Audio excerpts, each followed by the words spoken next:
Hello, this is Ralph from Happy Dog Training, and welcome to another episode of Dog Talk. Today we're going to talk about dog parks.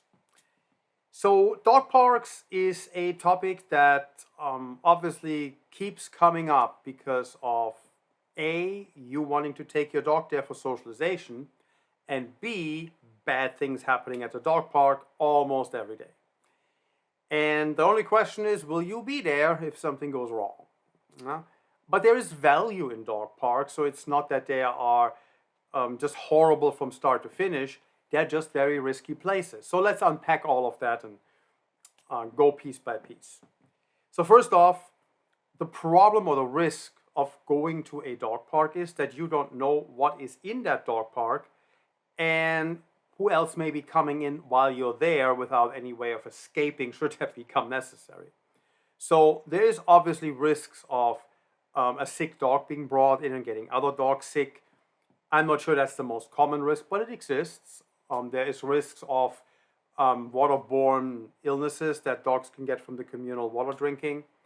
And then there could be other things in the dog park. There could be rattlesnakes. There could be all kinds of other things that you may encounter that may or may not be frequent, but they're possibilities. So just something to be aware of. Just because you're going into a dog park doesn't mean that everything in there is automatically safe. So there are risks with going just from the environment itself. And the things I just mentioned, they're probably not the most common risk factors, but they do exist, and every once in a while you hear a story where something like along those lines went wrong. So just something to be aware of. Maybe you bring your own water, maybe you do a perimeter check or something like that. So I mean, there are precautions you can take just for those types of things to some degree. But the bigger challenge or the bigger risk is that there is a dog in the dog park that starts trouble. And that doesn't necessarily mean that that dog will ultimately be the one that is injured. It could be that the one that is starting the trouble is causing the injury, or the one that's starting the trouble is suffering the injury, or your dog is suffering the injury, or he just gets pulled into something that is unnecessary. But just keep in mind, there is a risk of going in there with dogs that you don't know. And even if you do know all the dogs in there, you don't know who is going to show up while you're already in there, and there's usually only one entrance and exit. So if somebody brings an out-of-control dog in, just opens the door and lets him in, and he zones in on you or your guy, that could be a problem. So there's all kinds of risk factors associated to that. So that risk should be pretty obvious when dogs get killed in dog parks, they get attacked in dog parks, they get bitten. I mean, there's like, I went in reverse order of severity here, but that is all possible, and it happens in almost all dog parks almost every day. And the signs that you see on the outside kind of indicate you go in here at your own risk. You're still responsible for everything your dog does, but you are also going in here at your own risk. This is by no means guaranteed to be safe. There is no supervisor, there's no supervision, there's no nothing. Here's a park, let your dog loose, but at your own risk. Now, most dog owners are probably going to act very responsibly with their dog, and it's hopefully don't take him into a park when he shouldn't be there or she shouldn't be there. But there are always those who spoil it for the rest of us. So there will always be people who bring dogs into dog parks that shouldn't be there, or put them in there and walk away, or don't pay attention and don't intervene if their dog does something he shouldn't be doing or she shouldn't be doing. And there we go, we have a problem. When you have a bunch of dogs together in a park loose and a fight starts, that could potentially lead to a big pile-on of a lot of dogs and become a really big problem really quickly. So there's so many things that can go wrong that for my personal peace of mind, I don't go to dog parks anymore. I stopped doing this a long time ago. And I generally advise people to also consider not going. However, there is the socialization aspect. And socialization is super important. And that would be the benefit of a dog park. It just comes at a very high price tag or risk factor. So from my point of view, it would be better to give my dog or our dogs the socialization with dogs we know.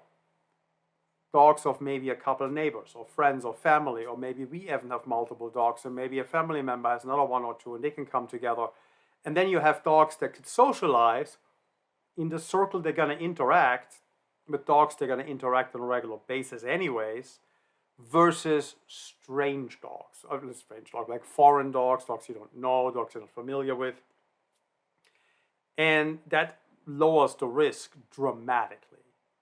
So the socialization aspect is very, very important, but try to get that outside the dog park if at all possible. It's going to be in the long run safer for you. Because the thing is, even if your dog isn't bitten or injured in a kerfuffle in a dog park, if your dog feels overpowered or helpless or feels alone in the situation, that could make him dog aggressive going forward. And that is per se difficult to fix. It's not impossible to fix, but it takes a bit and will cost you a good amount of money to get to that end goal of hopefully restoring his trust in other dogs. So it's not going to be a quick and easy thing to do because the dog has lost trust. So trying to avoid that from happening, better approach. Now, if you can socialize privately, way better than publicly. But let's talk a little bit about how we can make the dog park a little bit less risky by taking some basic precautions before, during, and after. And give you hopefully some pointers on how to utilize a dog park in a more careful way than you may have done up to this point. So here's a couple of pointers. So if you have to go to the dog park, if you must, here's some pointers to make it a little safer. So it is a good idea to walk your dog a little bit or let him run a little bit before you even go into the dog park. So if you just open the door, let him in, and he goes nuts in there, he comes in with a huge amount of energy, and you don't know how that will be received by all the dogs inside. So this could be perfectly fine, or it could be a problem. So if your dog has a little bit of exercise because you played ball with him, or maybe you biked with him, or maybe you ran with him before you even go there, you're probably going to have a dog that's a little bit better state of mind, a little bit more relaxed, not as wound up, not as like a super excited about the experience from an lack of exercise perspective, just like excitement from other dogs being there. It can set you up for a better experience. So you will still be excited, or she will still be excited being able to play and interact with their own kind. Dogs do love playing with other dogs. But if you come in with like completely unsatisfied, unfulfilled physiological needs, that's probably not gonna make the situation safer. It's better if there's a little bit of outlet before that. So don't use the dog park necessarily just, here's your workout area, dog, and I don't have to do anything. Maybe play fetch with him for like 10 minutes before you leave, or ride a bike with him for 10 minutes before you leave, or take him on a longer walk, or walk around the dog park before you go in. So do a little bit before you actually go in. And that's actually kind of leads me to the next thing. You could literally walk around the dog park. In most dog parks you can do that, or many you can do that. And that can be good too, because it allows you to actually watch what's going on in there. Do you know all the dogs in there? Is this the regular crew that you usually see? Is there someone you don't know? Or someone just pulling up you don't know? Watch that a little bit. See how the dynamic plays out before you go in. It is a lot better for your dog, and also a lot cheaper, to drive to the dog park, see what goes on in there, doesn't look all that great, or you're not sure, walk around the dog park, load your dog back up, and go back home, then go in and deal with a dog fight in the aftermath. That's not going to be good. So if what you see in the dog park concerns you at all, don't enter. Do something else. It's just like, go to the dog park with the understanding we may not go in. We may just walk around. We may do something else. If you mentally just like approach it that way, you're not super disappointed if it's like, okay, I'm not going to go in there because I don't know this dog and that looks a little wild, and maybe it's fine, maybe it's not, but I don't know. So take the safe route and don't go in. No? So, but that's sort of like precursor. Then when you go in, have your dog on leash. I mean, there's usually 2 doors. Don't just open, let him run in. Walk in with him. And then once you have him in, take the leash off, let him go. And there will be usually dogs coming and they want to say hi to the dog, and that also gives you an indication of, well, how's my dog responding to being rushed by all these dogs, and what's coming at me from the inside in this enclosure area, because there's usually one door and then you go in and close it, and there's a second door and that then leads in. So that's for safety, so the dogs don't escape. But you can, when you're in there, you can see how the dogs look at your dog and approach your dog, and how your dog reacts to being rushed, and there's still a fence in between, so you can still go back out if this doesn't look good either. So you have another chance of evaluating, assessing the situation. But if it just looks like they're excited, okay, let's go in and then go play. So while you're inside, watch your dog. I mean, it should be obvious that you just watch your dog, but apparently it's not, because a lot of people don't watch their dog in a dog park. And then a dog gets into trouble. And if somebody just were to watch that dog and might verbally intervene, hey, Fido, come back here. Dude, stop. It could prevent something. Just literally letting the dog know, we're still watching you, dude. It's like not over. It's not a free-for-all. You still have to pay attention to us. It can help. So definitely pay attention to your dog. And also, and this is going to conflict a little bit with the rules, because I'm more strict than the rules of the dog park in this. The dog park says don't bring more than like 2 or 3 dogs per person. I recommend you don't bring more than 1 dog per person. Have a person, a capable adult, for each dog you bring. Because what do you do if both of your dogs get in trouble at different parts of the dog park, or there's a pile and you have to separate 2 out? By yourself, you're not going to be successful. And so you're going to have problems left and right if something happens. And everything I'm talking about here is in mind with what something may happen. I'm discussing the dog park from the perspective of, I expect something to happen. Not from like, oh, this is far-fetched and I will never be on the receiving end of this, because in all likelihood, you will be on the receiving end of this, and this is not far-fetched at all, and it happens a lot. So everything I'm talking about is from the perspective of, you are likely going to be in a problematic situation at some point. So set yourself up for the best possible outcome if you must go. And bringing only 1 person per dog is a big part of that equation, because that allows you to intervene. Now, the other thing you should know in something like this is how to actually separate dogs that are fighting with each other. So learning how to do that, there's a couple of leash approaches that you can take. And then there is the theory, and then there's the reality of a bunch of moving dogs. So practicing that as much as you can at home in some degree is also helpful. There are some, I think it's at Leerburg, they have some demonstrations on how to break up dog fights with leashes. And it's explained pretty well. There's other approaches, but this is a good thing to see. I think it's in the Dealing with Dominant and Aggressive Dog DVD. So live streams, you can just like stream that now. You don't have to buy the DVD. You can stream it on their site just by access. But they have tips like that and how to do this with leashes, and good to know. There may also be some leash videos on YouTube showing you the same thing, how to break up dog fights with leashes, pulling dogs apart and locking them into places and things like that. So there's all kinds of things that are good to know, and you should know. You should learn. And I recommend that you do, because just in case something happens. Which also brings me to the point, well, have a first aid kit in your car for your dog. And we're going to talk about first aid kits in another podcast at some point. There's also articles on our website on what we have in our first aid kit. So having a first aid kit is a good thing to have, because you don't know if you need one. Well, it's good to be prepared and not need it than needing it and not being prepared. So it's always better to over-prepare and don't need any of that. That's the ideal scenario, right?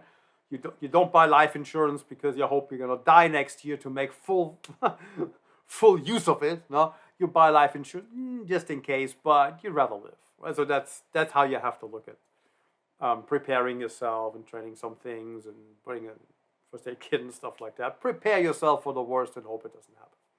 It's usually the best approach when it comes to situations like these. So watch your dog.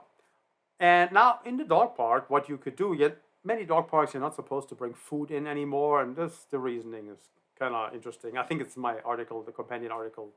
I outlined this a little bit more, why people believe that. I think it's a little silly, but hey.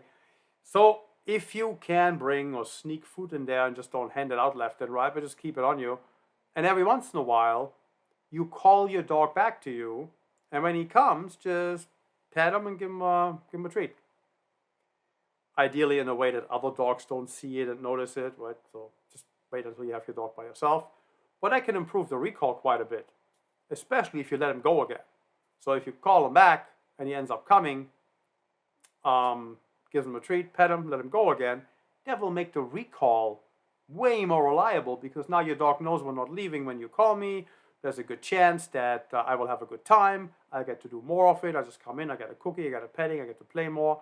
So you're increasing the chances of your recall becoming more solid in the dog park in a very casual, non-traditional way. It can absolutely help you with this. So, but there's a thing you can do in the dog park. You can also walk around. You should actually stay on your feet so you can always walk towards your dog and see where the dog is and what the dog's doing and keeping an eye on him the whole time. It's generally advisable with any dog that you take it. And that also brings me to the separation that they have. So they have usually a small dog side and a large dog side. Stick to that.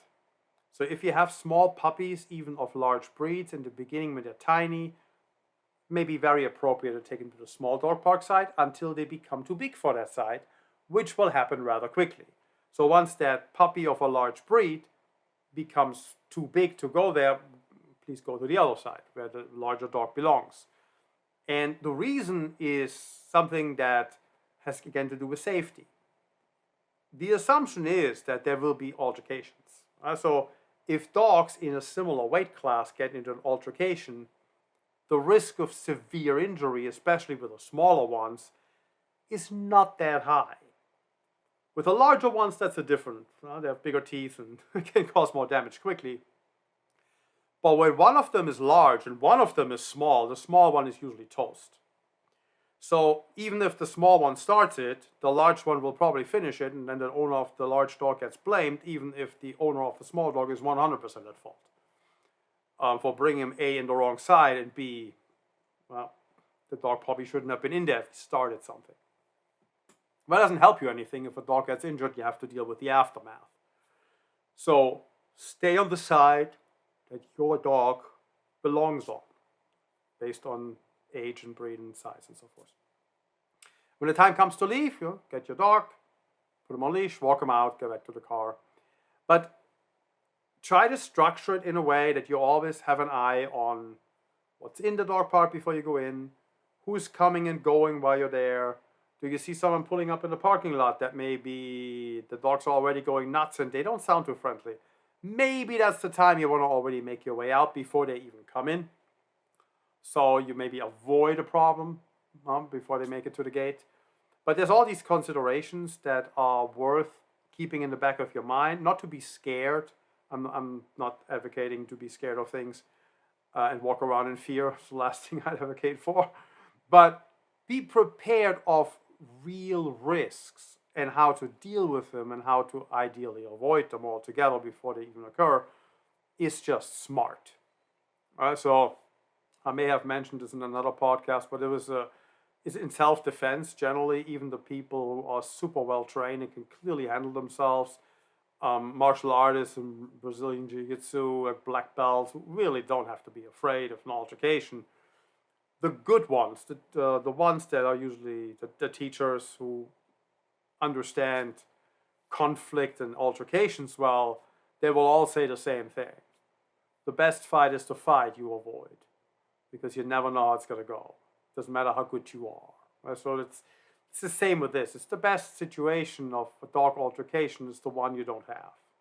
So if you can avoid it by being observant, by being cognizant of what else goes on there, being self-aware of the environment you're in, I mean, it's generally good ideas. So, but in the dog park in particular, that can definitely help you avoid situations that could end pretty badly.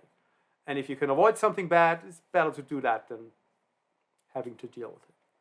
So that's all I wanted to share really on dog parks. I mean, there's all kinds of rules posted on the outside, and if you agree with them or don't agree with them, doesn't really matter at the end of the day. You have to follow them if you want to go in. But know that dog parks have different rules. So if you go to a dog park and you read the rules and there is a dog park rule, well, don't bring food in here, for example. But you want to do something with food in the park, the next dog park one block over may not have that rule because it's not everywhere. Right? There's some things that are everywhere and then there are things that are not everywhere. So like unsterilized dogs can't go to the dog park. That's, I think, pretty universal at this point. But there may be dog parks where that's not a rule either. I haven't seen one, but doesn't mean there aren't.